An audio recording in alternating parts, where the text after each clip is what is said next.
Ibu nggak perlu diet yang menyakitkan itu Bu, minum obat mahal-mahal apalagi tubuhnya dipeletet-peletet menyakitkan, nggak perlu.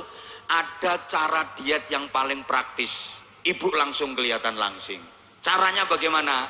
Cukup ibu duduk bersebelahan dengan orang yang lebih berbobot,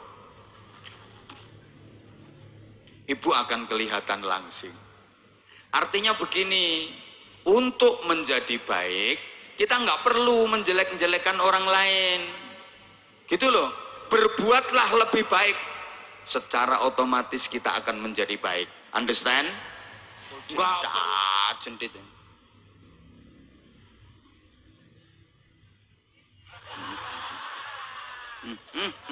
Lambene.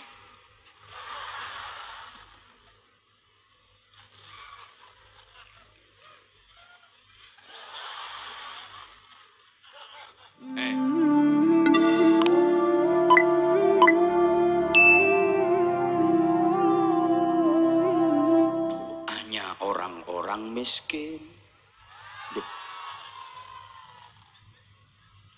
Loh, yang mustajabah, yang ampuh itu bukan doanya orang kaya, tapi doanya orang miskin. Jeritan hati orang miskin menggetarkan langit, tangisan batin orang-orang miskin mengguncangkan aras. Hidup melarat.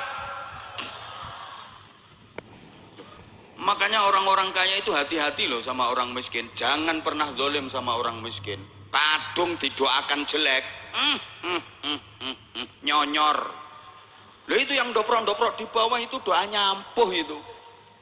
Loh, saya pernah ditanya, kenapa dalam berdoa kok lebih ampuh yang miskin daripada yang kaya? Ini keadilan Allah. Makanya rata-rata duitnya banyak itu orang kaya itu. Memang dia pinter nyari duit. Cuma doanya nggak ampuh. Lah kalau orang miskin nggak pinter nyari duit, maka rata-rata miskinnya itu awet. Nah itu kayak yang ketawa itu, awet miskinnya. Tapi kalau berdoa ampuh, gitu loh. Makanya coba diperhatikan, maaf ya, orang-orang besar, orang-orang sukses itu rata-rata berangkat dari keluarga sederhana. Taruhlah, maaf sekali, dari keluarga miskin. Tokoh-tokoh hebat itu banyak yang berangkat dari keluarga miskin. Coba aja, ndak usah disebut nama, tahulah. Ulama-ulama kaliber dunia rata-rata berangkatnya dari keluarga sederhana. Imam Ghazali, Imam Syafi'i, Sultanul Aulia Sayyidina Syekh Abdul Qadir Al-Jilani, bahkan Rasulullah Muhammad sallallahu alaihi wasallam. Saya sudah meniteni dan menengeri. Di sekolah-sekolah itu, ya rata-rata yang dapat peringkat-peringkat bagus itu anaknya orang miskin loh. Yang masuk kelompok 10 terbaik itu loh, apa bahasa Inggrisnya, best 10 apa itu. Oh ya, the best 10 itu umumnya didominasi oleh anaknya orang yang kurang mampu.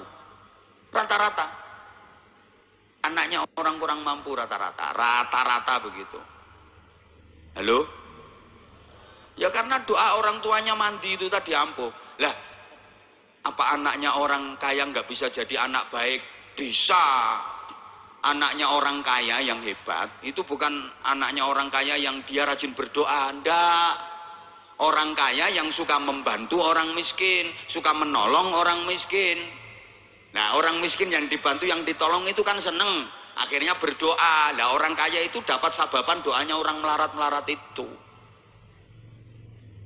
Yang andel lah. Lah ada yang ngomong gini, lah kalau memang orang miskin itu doanya ampuh, mustajabah, kenapa nggak mau mendoakan dirinya sendiri? Misalnya gitu. Nah maaf ya, orang miskin doanya mustajabah itu kalau mendoakan orang lain. Gitu. Ya mendoakan diri sendiri ya biasa. Jadi karenanya mohon doanya, mudah-mudahan majelis Nurul Nurul Habib ini bisa istiqomah, bisa lebih syiar. Penjenengan yang ikut hadir di majelis ini insya Allah termasuk orang-orang yang beruntung. Termasuk orang-orang yang dipilih oleh Allah, dihadirkan di majelis yang paling dicintai oleh Allah, majelis yang paling dicintai oleh Rasulullah Shallallahu Alaihi Wasallam. Nabi itu bersabda, ad-dunya mal'unatun wa mal'unun ma fiha illa dzikrullah wa mawalah wa aliman wa muta'alliman. Dunia ini dilaknati Allah. Dilaknat itu artinya mab'udun an rahmatillah, dijauhkan dari rahmat kasih sayang Allah. Isinya dunia juga dilaknat Allah, dijauhkan dari rahmat Allah, kecuali dua perkara. Ya dua ini yang tidak dilaknat sama Allah. Berarti dua ini yang disenangi Allah, dua ini yang dicintai Allah. Apa? Satu, zikrullah, berzikir kepada Allah. Apa saja yang ada hubungannya dengan zikir, ya waktu, tenaga, pikiran, harta benda yang ada kaitannya dengan zikir, ini yang disenangi Allah, yang dicintai Allah. Termasuk malam ini yang terlaksana ini. Dua, aliman wa muta'alliman. Aliman itu orang yang bisa ngaji. Muta'alliman meskipun belum bisa ngaji tapi mau ngaji. Ya ini malam ini kan panjenengan berada di majelis zikir, berada di majelis ilmu. Tadi guru-guru kita yang luar biasa sudah memberikan mauidhah, sudah memberikan tausiah luar biasa. Mudah-mudahan menjadi ilmu yang manfaat dan barokah. Nah, saya koret-koretan hanya bagian menghibur saja, nyenengne sampean supaya lebih semangat lagi dalam berzikir, lebih semangat lagi dalam bersolawat, lebih semangat lagi dalam bermajelis ke depan. Ini kan harapan kita ke depan, majelis ini terus eksis, terus istiqomah. Nggih? Nggih? Loh, ini majelis penuh rahmat Allah. Siapapun yang hadir di majelis ini pasti dicintai Allah, pasti disayangi Allah. Ini majelis penuh maghfirah. Yang hadir di majelis ini dosa-dosanya diampuni semua, bahkan sebelum beranjak dari tempat ini semua dosa-dosanya sudah diampuni oleh Allah. Allah sendiri kok yang janji, siapapun yang hadir di majelis zikir, hadir di majelis ilmu, akan diampuni dosa-dosanya sebelum dia meninggalkan majelisnya. Bahkan majelis seperti ini oleh Rasulullah disebut sebagai taman surga. Udah, biar nggak terlalu panjang waktunya, saya nggak usah bacakan dalilnya. Dalilnya tadi udah beliau-beliau guru-guru kita yang sudah menyampaikan tausiah dan mauidhah tadi. Saya nggak hafal dalil, jadi langsung tak kasih pengertian gitu aja. Nggih, cek kersane apa kok kersane, biar waktunya itu cepet. Ini majelis oleh Rasulullah disebut sebagai taman surga. Taman, jangan berpikir masa taman surga kok gerogalan tok kayak gini. Kenapa dinamakan taman surga? Ya, di majelis ini hati kita digerakkan untuk lebih dekat kepada Allah. Hati kita digerakkan untuk lebih mencintai Rasulullah Shallallahu Alaihi Wasallam. Kemudian majelis ini kan kumpulan orang-orang baik. Lah kalau kita berkumpul dengan orang baik, setidaknya kita akan mendapatkan percikan kebaikannya. Kita akan ketularan kebaikannya.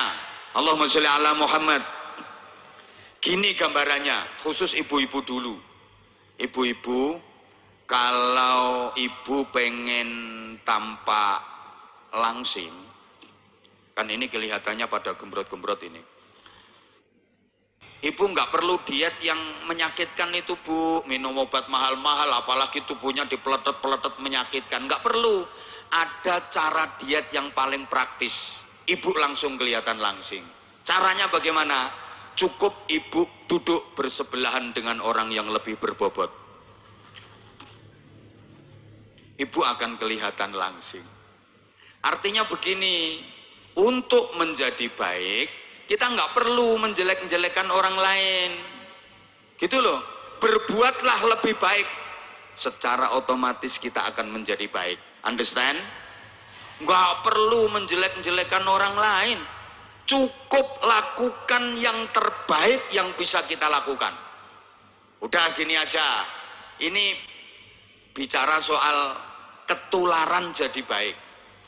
Gini,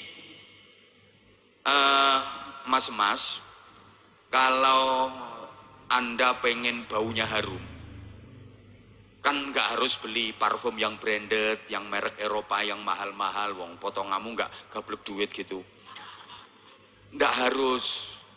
Ada cara praktis kok. Cari penjual parfum. Udah deketin di situ. Nah nanti paling tidak sampean akan disemproti apa diolesi gitu loh. Atau misalnya ibu lagi ke pasar pengen jeruk tapi nggak punya duit, mau beli nggak bisa, nggak punya duit, udah berdiri aja di samping penjual bakul jeruk itu. Nanti lama-lama bakulnya akan kasihan, wong wajahmu wajah melas. Ambil satu til disigar, kasihkan jenengan. Gitu loh Bu. Atau mas-mas siang-siang panas pengen minum es, mau beli nggak punya duit, caranya ya deketin penjual es, udah berdiri di situ aja. Nanti lama-lama ada orang beli, diminum kok nggak habis. Maksud saya begini ya, maaf. Kalau kita itu nggak bisa ngaji, saya dengan jenengan itu sama kok. Kalau kita ini nggak bisa ngaji, nggak paham Al-Quran, nggak paham hadis, nggak ngerti judulnya kitab, apalagi takbir-takbir di dalam kitab yang jelimet-jelimet, yang ruwet-ruwet kita nggak ngerti. Tapi kita pengen dapat ilmu. Caranya gimana? Ya mendekat ke majelis-majelis taklim semacam ini. Nanti perlahan-lahan, dikit-dikit pasti akan dapat tambahan ilmu. Nah kayak jenengan diajak ngaji, diajak sholawatan. Tadi dijelaskan bagaimana karakternya Rasulullah dalam memberikan uswah, dalam memberikan keteladanan. Nanti hati kita akan tergerak untuk bisa mencontoh dan meneladani Nabi Muhammad SAW. Nah kalau kita sudah berusaha maksimal untuk mencontoh, meneladani Nabi Muhammad SAW, kita akan mendapatkan karunia paling tidak dua perkara. Satu, mendapatkan anugerah cintanya Allah. Dua, mendapatkan anugerah ampunannya Allah. Allahumma sholli ala Muhammad.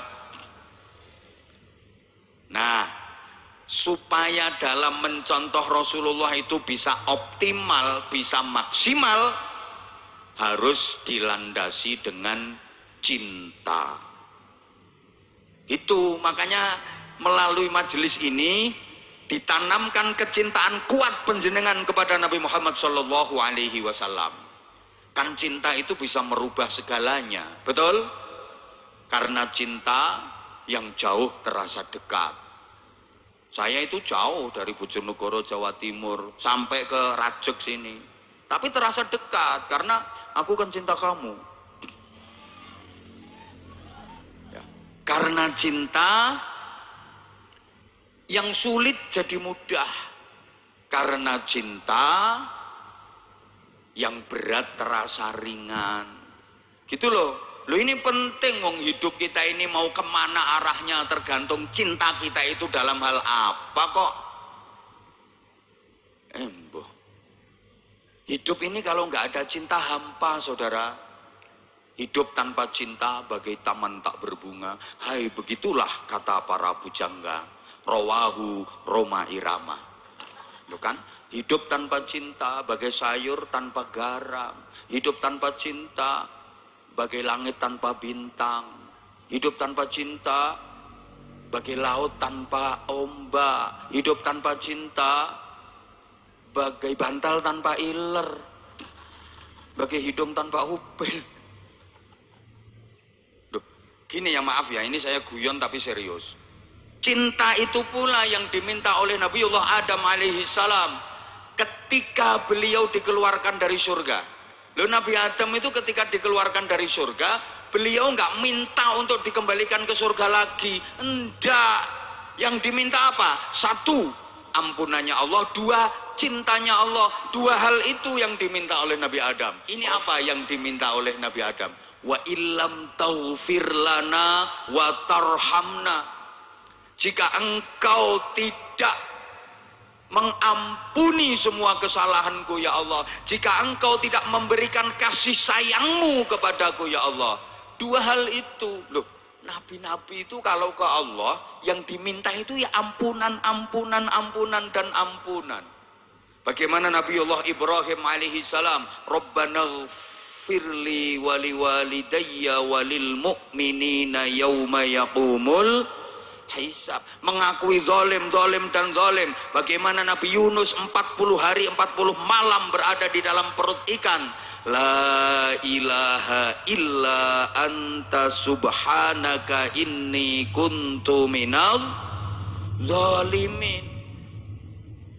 Sampai Rasulullah Muhammad sallallahu alaihi wasallam itu sama sekali nggak ada salah, apalagi dosa, nggak ada sama sekali.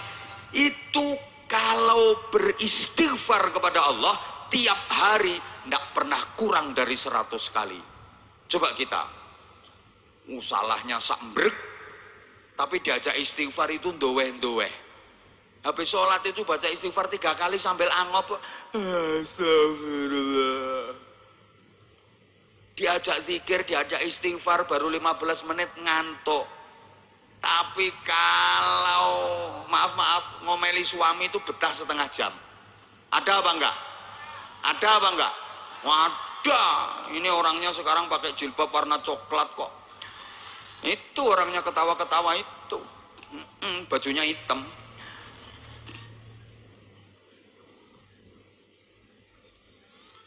Diteruskan sama Abu Nuwas itu menjadi munajat cinta yang sangat indah. Itu syair i'tiraf itu loh.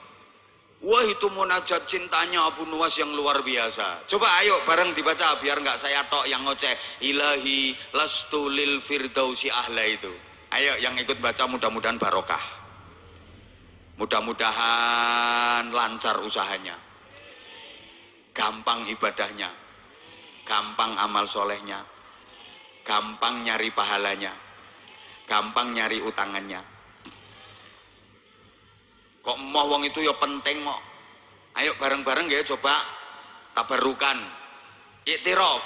Ini kan munajat cinta yang luar biasa. Ilahi lastulil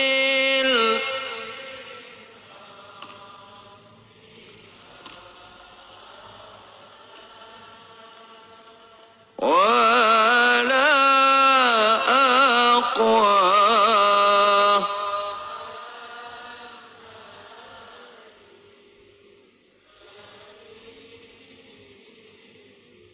Dah cukup dulu.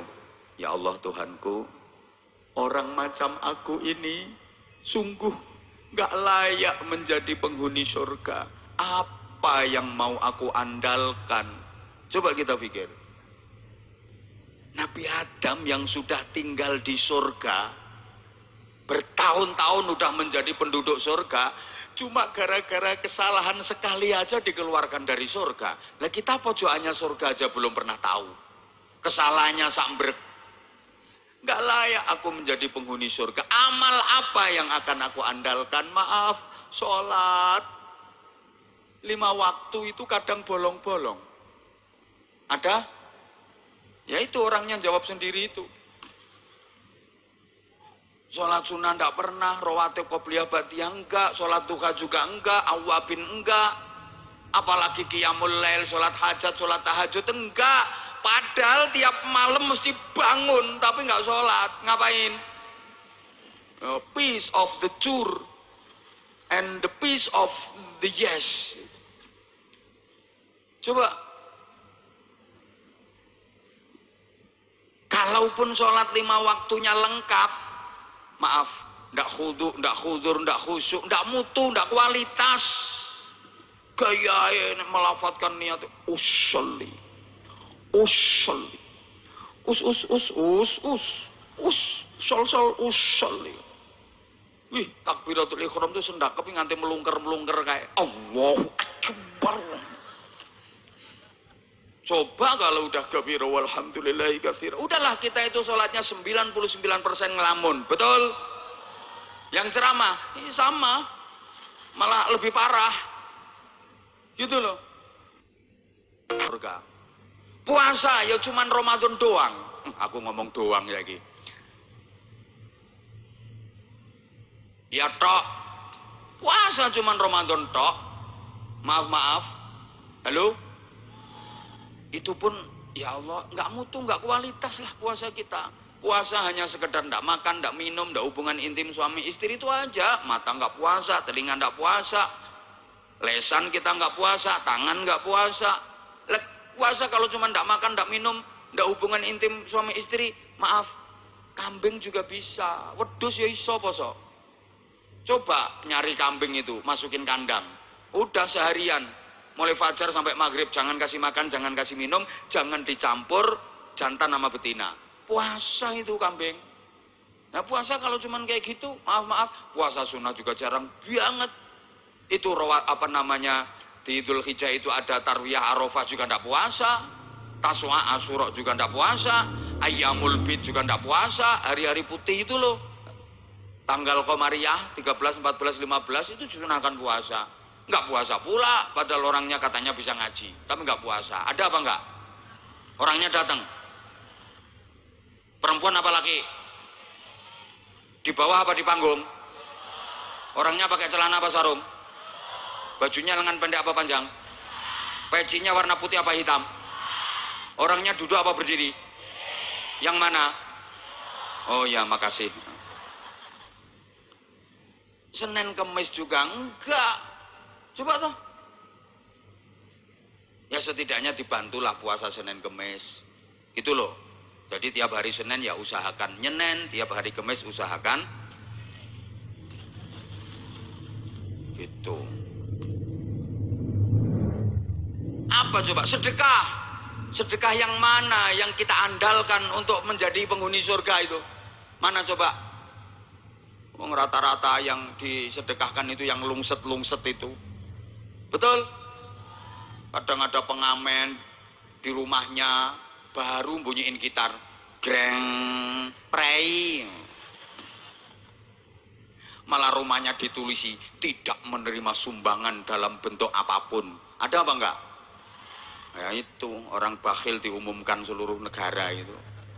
Allah ya Karim. Terus amal yang mana? Jadi nggak pantas lah, nggak layak lah. Kayaknya nggak layak. Wala aqwa ala naril jahimi. Tapi andaikan aku harus disiksa di neraka jahim, sungguh aku ndak kuat. Mendengar cerita saja, api neraka itu panasnya 70.000 kali lipat panasnya api dunia. Lewang kenyanya rokok wis jinjak-jinjak. Tak kuat. Nah, terus gimana ini? Nah, maka solusinya gimana? Halo? Fahabli taubatan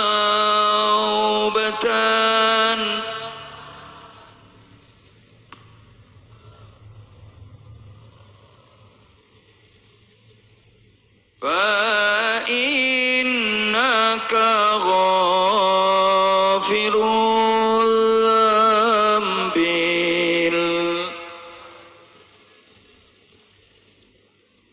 Maka ya Allah Tuhanku, karuniakan kepadaku kemauan dan kemampuan untuk bertaubat atas kesalahan dan dosa-dosaku. Ampuni semua dosa-dosaku ya Allah. Ya, karena sebanyak apapun dosa kalau diampuni Allah kan hilang. Segede apapun kesalahan, sebanyak apapun dosa, kalau mendapatkan rahmat dan ampunan Allah, dihapus semua. Sekecil apapun kebaikan, Lah kalau itu diridhoi Allah, boleh jadi kebaikan kecil ini yang akan menuntun kita menuju surga Allah. Maka jangan pernah meremehkan amal yang kecil loh. Walaupun hanya sekedar ketemu tetangga, ketemu saudara, berwajah cerah dengan senyum indah. Loh itu menghapus dosa. Wa min mujibatil maghfirah layyinal kalam wa taliqal wajhi. Termasuk penyebab diampuninya dosa, omonganmu yang enak, wajahmu yang cerah. Ketemu tetangga, "Mbak, mau kemana?" Sambil senyum, "Mampir, Mbak." Lah kok orangnya mampir beneran, ya pusing dah semua. Yo, tapi ini ternyata bukan hanya basa-basi, bukan hanya kata orang Jawa abang-abangnya lambe. Ini memang perintah gitu loh. Jangan diremehkan. Ketemu suami senyum. Nah, itu pahalanya kayak ibadah haji. Nah, enak toh tinggal menjedetkan lambe. Ya, hihi, kaji. Gue ketemu lagi, ya, hihi. Nah, sehari meringis 5 kali, ya kaji 5 kali. Loh, saya pernah ngomong kayak gini tuh dibantah. Masa senyum di depan suami kok pahalanya haji? Lo jangan masak, itu kelihatannya gampang, hanya menjedetkan lambe, tapi prakteknya sulit. Coba ibu-ibu kalau di depan suami lebih banyak senyum apa lebih sering cemberut? Lo kan ya senyum kalau dikasih duit. Ilah kalau nggak dikasih duit ya bibirnya maju panjang 2,5 meter. Gitu loh, jangan diremehkan loh amal kecil. Masuk masjid udah nggak ada orang, ini kipas angin kok wuk semua, matiin. Ini mubazir, ini setrum bayar. Kolah wudu udah nggak ada orang kok, keramik grojok amber set, matiin, mubazir. Masuk toilet kok ada peninggalan orang lain, mundung siram, nanti dipakai orang enak malah ditambahi. Jangan diremehkan.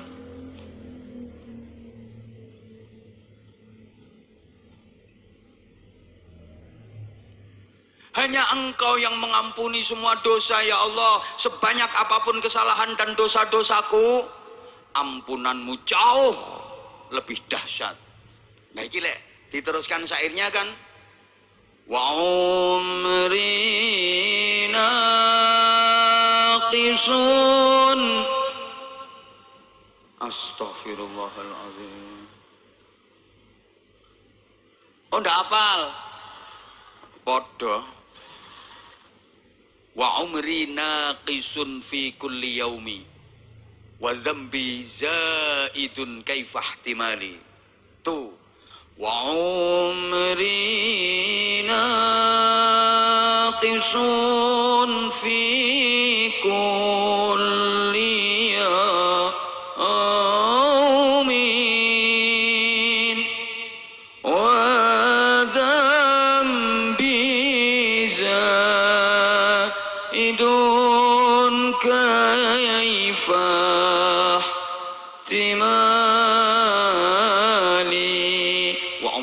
naqisun fi kulli yaumin. Umurku berkurang setiap hari. Usia bertambah itu hakikatnya umur berkurang, berarti jarak dengan kematian semakin dekat. Udah banyak peringatan dari Allah, tapi kitanya nggak nyadar karena kita itu seringkali dendablek. Dulu tenaganya kuat, sekarang jadi lemah. Itu kan peringatan dari Allah. Halo? Penglihatan dulu tajam, sekarang udah mulai gembelawur. Itu juga peringatan dari Allah. Rambutmu dulu hitam, sekarang putih, berarti kamu harus segera meninggalkan dunia hitam. Dulu kenceng, sekarang jadi keriput, kisut. Itu kan peringatan dari Allah, semuanya peringatan. Tapi manusia itu ngeyel. Gigimu udah keropos, nggak mau ngaku kalau tua. Malah lek wong Jawa ngomongnya, aku yang aslinya masih muda, cuma kalah di gigi.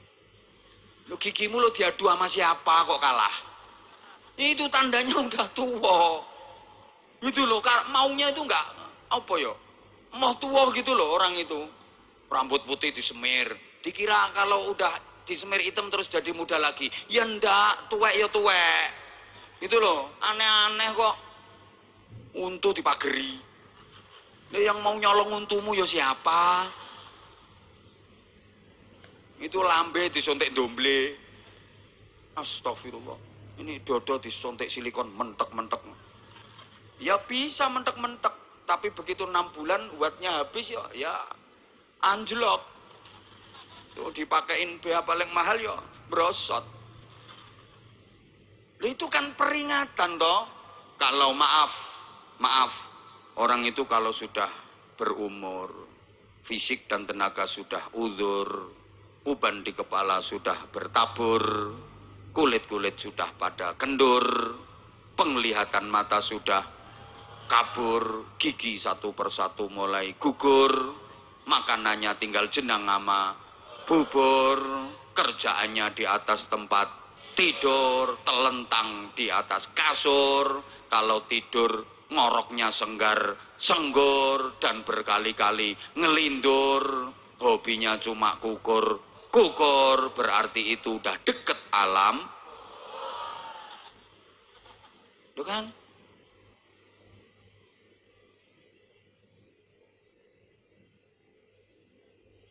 Sementara dosa setiap saat bertambah. Lu jangan dipikir di majelis kayak gini nggak ada dosa. Ada. Ada loh. Dikira nunggu mulai habis isya sampai sekarang ini terus nggak ada dosa. Ada. Itu ngomongin saya. Ada itu. Ada. Itu 2 orang itu sama gemuknya itu. Lu kita itu nggak ngapa-ngapain lu kadang-kadang bisa jadi dosa, seudon sama orang. Betul? Betul? Makanya saya itu sering kali gini Bapak Ibu, maaf banget ya. Saya itu kadang sempat berpikir, udah pengen pensiun saya jadi penceramah. Suka nggak kuat saya. Lu bener. Andaikan penceramah itu dapat dana pensiunan, demi Allah saya milih pensiun. Tapi ada dana pensiunan loh ya. Nah karena nggak ada dana pensiunan, ya nggak jadi pensiun saya. Orang kemarin ada corona 2 tahun lebih dikit pensiun, sepi. Kadang saya suka ndak kuatnya gimana? Gini loh, saya datang, semua orang memberikan penghormatan. Kenapa? Dianggap saya orang baik, dianggap saya orang mulia.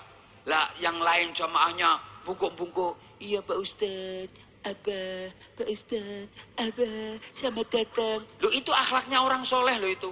Yang bungkuk-bungkuk dengan sikap tawaduk, merasa hina, merasa rendah, merasa lebih jelek. Itu akhlaknya orang soleh itu. Sementara saya misalnya kok bangga, Abah ada.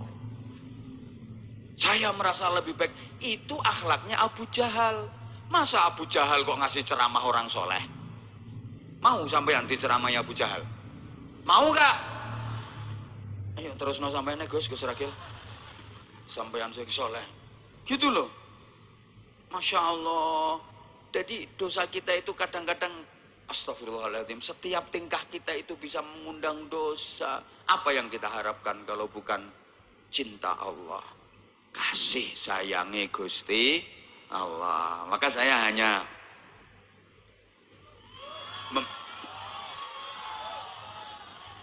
sebentar. Situ yang minta lanjut-lanjut itu nyumbangnya berapa?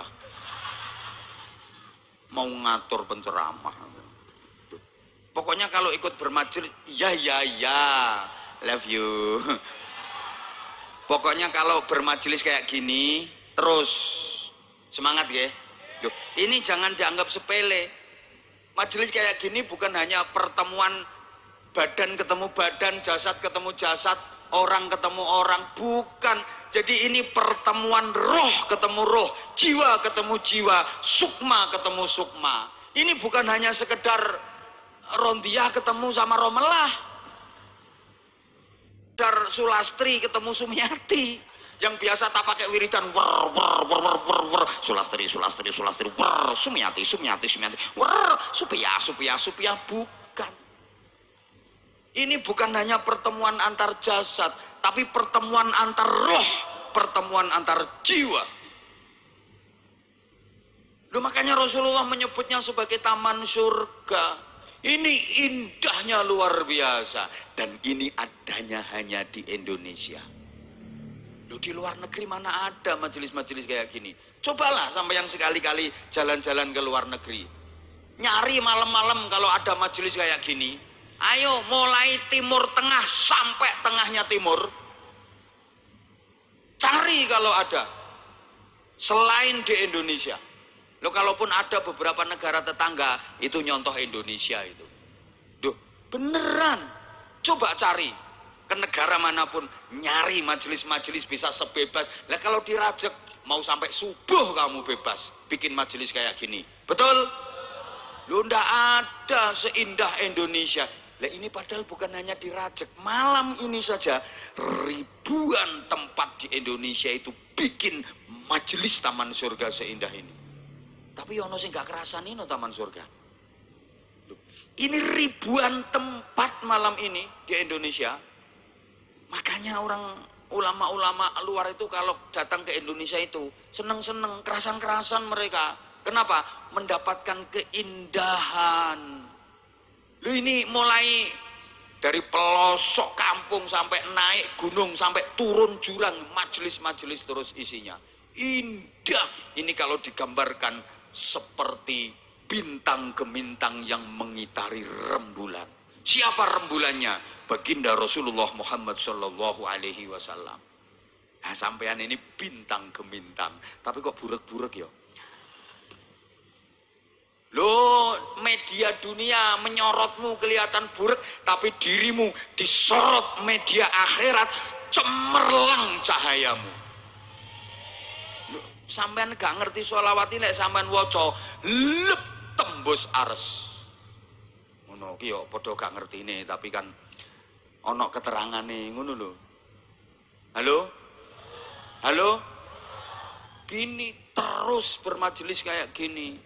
Ini saya sering gambarkan seperti pepohonan yang rindang. Loh, kampung manapun, kalau banyak pepohonan yang rindang itu hawanya sejuk. Kalau hawanya sejuk, pikiran dan hati masyarakat dingin, guyup rukun masyarakatnya itu. Maka kampung manapun itu, kalau banyak majelis-majelis semacam ini, majelis sholawat, majelis dzikir, majelis ilmu, sejuk. Masyarakat itu damai, guyup rukun, hidupnya penuh barokah. Tapi kalau pepohonan itu dibabati semua, orang nggak ada majelis-majelis model kayak gini. Itu kan pepohonan-pepohonan itu ditebangi, dibabati. Lah pohon-pohon dibabat, ditebangi, ya kampung itu jadi entak-entak. Aku nyari bahasa Indonesianya susah entak-entak itu. Apa ya bahasa Indonesianya? Hah? Gersang. Ya wis iku, gersang. Lah ya gersang, hawanya kan panas. Lah kalau hawanya panas, pikiran dan hati masyarakat juga mudah panas. Ada masalah dikit aja ribut. Masa ada bantuan bansos ribut, ada BLT ribut. Sini juga begitu. Enggak lah, enggak. Malah lebih parah. Enggak lah, sini banyak majelis-majelis semacam ini, saya yakin damai, saya yakin barokah. Lingkungan sini, warga sini semuanya yakin damai, barokah. Gitu loh. Pokoknya selama majelis-majelis semacam ini masih terus dipertahankan. Ya tadi loh. Kalau banyak pepohonan yang rindang, burung-burung akan berterbangan, burung berdatangan, hinggap di pohon itu. Ngapain? Ya baterainya hampir habis, berarti tinggal 5 menit. Iya. Burung-burung pada berterbangan datang dan hinggap di pepohonan itu, berkicau dan bersenandung tentang cinta dan kerinduan. Loh, ngono loh. Makanya ini yang datang, wah ini burung-burung dari mana-mana ini. Orang-orang solih, solihah, orang-orang baik yang jiwanya digambarkan seperti burung, hinggap di pepohonan rindang majelis mulia malam hari ini. Di sini panjenengan bersenandung tentang cinta Allah, berkidung tentang rindu Rasulullah Shallallahu Alaihi Wasallam. Gitu loh. Loh ini bukan hanya dari kecamatan Rajek kok yang terbang ke sini. Banyak dari kecamatan lain, betul? Ya karena di sini ada pohon rindang, pengen hinggap di sini cari kedamaian. Bahkan dari kabupaten lain terbang datang ke sini untuk mendapatkan kedamaian. Di sini ada pohon yang rindang. Saya jauh dari Bojonegoro, Jawa Timur, terbang dan hinggap ke sini karena saya ke sini dalam rangka mencari nek gak ngerti karepku ya jon disi. Mencari kedamaian. Astagfirullahaladzim. Mencari barokah. Kok duit aja. Yang mahal nilainya itu persaudaraan. Gitu loh. Konco karo duit itu jelas milih. Konco karo duit luwih penting. Astagfirullahaladzim. Coba ya tak jelasin ya. Duitmu banyak banget tapi nggak punya temen, nggak punya siapa-siapa, hidupmu sendirian. Mau dipakai apa duitnya? Ya guruki awakmu. Hidupmu sendiri di tengah oro-oro sana, jadi ketua suku belekok kamu. Percuma duit banyak, nggak ada temen. Lah meskipun dirimu nggak punya duit tapi temen banyak, enak. Ada kerepotan, banyak yang bantu. Ada kesusahan, banyak yang nolong, temennya banyak. Nggih napa nggih? Iya apa ya? Nah makanya konco karo duit kuwi ternyata luweh penting. Astagfirullahaladzim. Tadi kok udah bilang iya toh tadi? Lah yang ngomong nggih tadi siapa? Coba dengerin lagi tak jelasin, pikir toh pikir. Pikir sing jernih. Duitmu banyak banget, udah triliunan wes, triliunan. Tapi dirimu nggak ada temen, ayo hidup sendirian. Mau ngapain? Pakai apa duitmu? Percuma, betul? Nah, meskipun nggak punya duit, tapi temennya banyak. Wah, susah kayak apa? Gampang, banyak yang nolong. Ribet kayak apa? Enteng, banyak yang bantu. Betul? Makanya temen sama duit itu lebih penting. Kita terus-terus katut edian aku iki kok. Astagfirullahaladzim. Yang mahal itu nilai persaudaraan kok. Loh, ini yang datang ini orang-orang solih-solihah yang jiwanya digambarkan seperti burung. Kok digambarkan seperti burung? Di mana tempat? Burung itu nggak ada yang bertengkar, damai. Beda kalau nggak ada pepohonan, karena dibabat, ditebangi, gersang yang tumbuh ilalang. Nggak ada burung berkicau dan bersenandung di ilalang, itu nggak ada. Yang datang binatang-binatang melata, bangsane luwak, terus garangan, terus macan rembah, terus apa maneh kaya ulo, terus biawak, boyo. Lah kuwi engko nek pethuk isine mung kerang cakar-cakaran kae. Nah, di semak belukar, di ilalang nggak ada burung berkicau bersenandung di situ. Yang ada apa? Binatang melata. Kalau ketemu mesti berantem. Kalau ketemu cakar-cakaran. Gitu loh. Desa kok nggak ada majelis sholawat, nggak ada majelis ilmu, nggak ada majelis zikir. Masyarakatnya suka ribut, mesti ada masalah dikit berantem. Mesti gitu. Jiwanya masyarakat ya seperti binatang-binatang melata itu, panas. Beda dengan kalau banyak majelis-majelis semacam ini, pohonnya rindang-rindang, burung-burung berdatangan, hinggap di situ cari kedamaian. Ini yang hadir orang-orang baik, orang-orang solih-solihah yang jiwanya digambarkan seperti burung. Nggak ada burung bertengkar. Ono manuk tukaran, manuk kerah ono. Kok iso ono manuk bojomu kuwi sing kerah? Burung apa? Wong burung itu tempatnya di Cakrawala kok. Cakrawala tuh luas tak bertepi, terlalu naif untuk dijadikan medan pertengkaran. Ngapain aku harus berantem? Ngapain aku harus bertengkar? Cakrawala ini luas, bro. Ngapain berantem? Ngapain bertengkar? Kalau aku nggak diterima hinggap di pohon itu, ya aku terbang nyari pohon yang lain, aku akan hinggap di sana. Di sana aku nggak diterima, aku terbang lagi nyari pondok ya pohon yang lain, aku akan hinggap di situ. Di situ nggak diterima, aku terbang hinggap di pohon lain. Yang penting damai dan aku tidak menyakiti saudaraku. Loh, paham pora diomongi ngene iki. Tak wangi petentengan kok kono ndoweh. Lo burung itu simbol kasih sayang, gitu loh. Makanya itu anak-anak muda kalau mau nikah itu di undangannya umumnya digambari burung, cucuk-cucuan, simbol cinta dan kasih sayang. Kecuali ini nanti kalau jadi manten ini nikahan ini sampul undangannya digambari garangan ini nanti. Semuanya gambar burung karena itu simbol cinta dan kasih sayang. Loh ini majelis kayak gini jangan dianggap remeh, jangan dianggap sepele. Allahumma sholli ala Muhammad.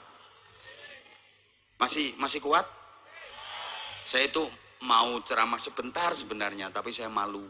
Ngapain jauh-jauh dari sana nyampe sini kok cuma cerit 15 menit. Pasti nanti pulang ya diomong wong sak rajek. Dia undang ngoyo-ngoyo, ngaji kaya pitik nelek ceret tinggal mulai. Mesti itu. Mesti digermengi seperti itu. Padahal maaf ya, ini saya boleh cerita ya. Ya, yang mau pulang enggak apa-apa kok pulang, tapi ada yang di sini loh untuk teman saya. Nah, kalau pulang semuanya saya apa bedanya dengan orang gila? Ini boleh cerita ya.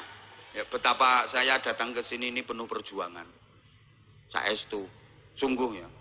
Maaf banget. Dibilang riak ya terserah lah, pokoknya saya cerita. Ini ceritanya kan gini. Kemarin itu tak pikir jadwal di sini itu nggak ada. Orang yang bagian penjadwalan saya itu nggak ngomong itu udah waktu deket. Loh, ada jadwal di Jakarta? Nggih, ada. Kapan? Tanggal ini. Loh itu kan kita udah persiapan mau berangkat haji, antisipasi. Nanti kalau sewaktu-waktu berangkat gimana? Udah kayak gitu. Ternyata jadinya deal. Ngapain orang di sana itu banyak ulama, ngundang orang sekedar kayak saya. Tuh. Nah, tahu-tahu yang ngundang Gus Ragil. Oh, ya mbo. Iki kan yo ngene-ngene kan yo rontok bolo. Ngono. Oh, Gus Ragil. Akhirnya ya udahlah nggak apa-apa kalau ada waktunya. Tuh. Kemarin malam itu saya masih di Seragen sama Ngawi. Yang di Seragen itu sebenarnya bareng sama Habib Syekh, tapi karena beliau masih dirawat di rumah sakit, alhamdulillah siang tadi beliau udah keluar dari rumah sakit, udah sehat, doanya panjenengan semua. Tadi malam bareng sama putranya beliau sama Habib Umar bin Syekh. Terus malamnya di Ngawi, sampai rumah udah subuh. Terus saya kemas-kemas, terus pamitan sama anak-anak karena insya Allah mohon doanya sekaligus mohon doanya panjenengan besok malam berangkat haji. Itu makanya sekalian kemas-kemas, enggak istirahat enggak apa, pamitan sama anak-anak pondok ke bandara karena di jadwal itu terbangnya jam 12, saya jam 11 sudah nyampe bandara. Ternyata delay sampai jam 2:30 sore. Keluntrung kaya wong bambung no bandara. Nah, begitu nyampe sini, dah langsung ke tempat transit istirahat. Itu udah maghrib, mandi, sholat isya, maghrib isya, berangkat ke sana tadi. Citra, pokoknya sana lah pokoknya tadi. Sana langsung naik ceramah nyampe sini, langsung berangkat lagi ke sini. Dulu aku ki yo nyelak no. Dan sekalian saya habis ini nggak pulang, langsung nunggu di sini. Tuh. Ya wes ngono tok ceritane. Lah aku kan ngomong mau cerita. Ya wes ngono tok itu ceritanya. Nah, ini kan jadwal nyelak gitu loh. Dan alhamdulillah saya malah bersyukur ketika tadi saya datang tadi loh yang tiu tadi yang terakhir itu loh, itu aku itu tadi yang tiu terakhir tadi menurut rumangsamu pencuri. Lah alhamdulillah saya lihat Gus Ragil, wah ini jamaahnya, wah ya alhamdulillah bubar, tak pikir kasih ceramah aku. Kan banyak yang pulang tadi, banyak yang pulang. Aku datang tadi loh kok udah pada pulang apa udah bubar apa gimana? Nah ternyata kok alhamdulillah masih ada yang ngaji. Berarti terus kesimpulanku, Ini nanti yang nunggu sampai acara selesai, itulah yang paling gampang menuju surganya. Karena itu yang ikhlas itu. Gitu tak pikir, oh berarti yang niat segini ini, yang tadi tuh pokoknya niatnya golek rame-rame ngono ae. Sing penting iso gawe status hadir di tablet akbar. Pulang statusnya wis dadi. Nah ini yang niatnya bener ya ini, yang doprok-doprok ini, yang tak sebut doanya mandi tadi. Tapi itu nggak termasuk. Kan aku sini. Loh. Tahun calne no sawah. Loh ini jangan dianggap sepele loh, hikmahnya luar biasa. Kita di majelis seperti ini dididik untuk mempunyai sifat tawaduk. Tawaduk itu rendah hati, bukan rendah diri. Kalau rendah diri tidak boleh. Rendah hati. Apa hubungannya majelis semacam ini dengan sifat rendah hati? Apa hubungannya majelis semacam ini dengan sifat tawaduk? Tak kasih tahu. Makanya saya, untuk ibu-ibu ya, saya kalau ada temenmu, tetanggamu yang nggak mau ikut majelis kayak gini, aku kirim salam. Tolong sampaikan Bu ya. Besok langsung sampaikan, Mbak dapat salam. Dari siapa? Abah Anza. Nggak kenal. Masih nggak kenal, pokoknya tak sampaikan, wong ini pesen. Apa salamnya? Suruh ikut majelisan. Kenapa? Loh wong perempuan kok cuman di rumah, utak-utak ubak-ubek, utak-utak ubak-ubek, utak-utak ubak-ubek. Kamar mandi, dapur, masuk kamar. Kamar mandi, dapur, masuk kamar tidur. Utak-utak, utak-utak, utak-utak, ubak-ubek di rumah. Apalagi kalau udah mandi, kowosoan. Masya Allah, tutul. Kosoan ini nganggo gerendo. Krok. Terus masuk kamar, diri di depan kaca. Tutul, jendit.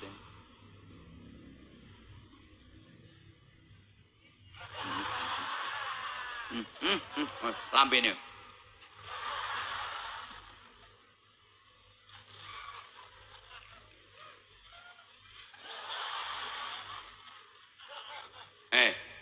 Maaf. Lah kalau perempuan model kayak gitu, nggak pernah kumpul-kumpul, nggak pernah ikut kumpul-kumpul majelis kayak gini, di rumah, utak-utak ubak-ubak depan cermin, mesti dadine kemayu, rumangsane koyo ayu dhewe, soalnya ora ono saingane, gitu loh. Coba kalau udah mau kumpul-kumpul kayak gini, ternyata kecantikanmu di rumah tadi tamat riwayatnya. Udah sekarang aja coba toleh kanan toleh kiri, coba toleh kanan toleh kiri, nanti pasti dirimu akan iya ayu wong kae ambek aku ayu nih. Akhirnya dirimu ora kemayu. Lah nek ning omahe dadine nek gelem kumpul-kumpul, kamu sadar di atas kecantikanmu masih ada yang lebih cantik lagi. Understand? Ngono. Lho wong sugih orang kaya, maaf ya. Wong sugih ora gelem kumpul-kumpul, ngutek sak lingkungan, mesti dadine semuge, kaya-kaya sugih-sugiya. Lha uripe meng ngutek nang kono sak lingkungan, pancen dia yang paling kaya. Sepertinya tetangganya itu kepalanya mau dibeli semua. Lah uripe mengutak-utak ubak-ubak di situ. Coba keluar, perhatikan itu miliarder, triliuner, konglomerat itu. Kekayaanmu tamat riwayate. Ternyata masih ada yang jauh lebih kaya daripada dirimu. Mengkerak. Tibake aku sik gak ono apa-apane mbek wong kae. Akhire ora semugih, ora Paham? Loh, maaf. Wong pinter lho nek gak gelem kumpul-kumpul, dadine ya kaya-kaya pinter-pinter dhewe. Lah hidupnya cuma ngutek di situ kok.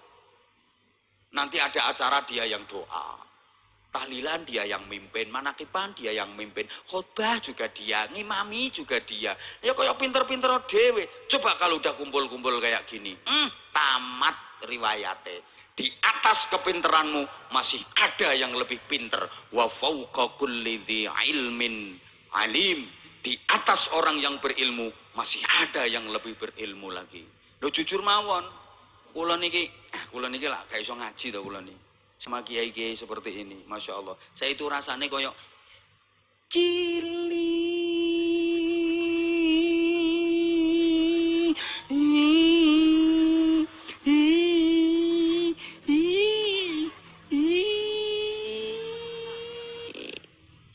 Asli Bu, ngapunten, maaf.